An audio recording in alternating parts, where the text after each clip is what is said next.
Assalamu alaikum warahmatullah.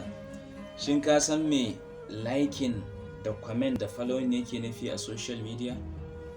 To idan baka sani ba, duk wani liking da comment da following idan kai a wani page ko kuma wani group, hakan na nufi ka aminta ka yadda da wannan abu da ake yi.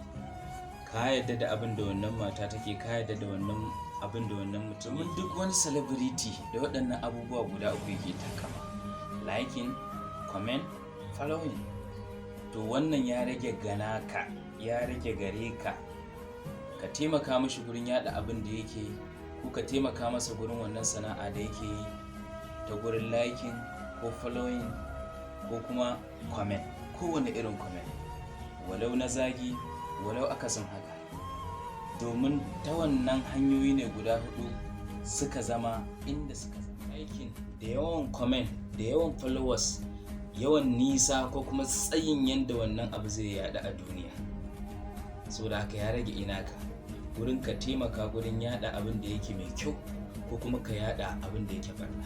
Sannan kuma ka sani wani sakamako ko wani abin riba ko wani abin sha'awa ko abin tashin hankali shine mai duk abin da ka yada, duk abin da kai liking ko kai comment ko kai following, to wallahi kana da kamasho gurin yaɗuwar wannan abin, kana da kamasho a gurin Allah, walau na lada walau na alhaki. Wannan ya rage inaka.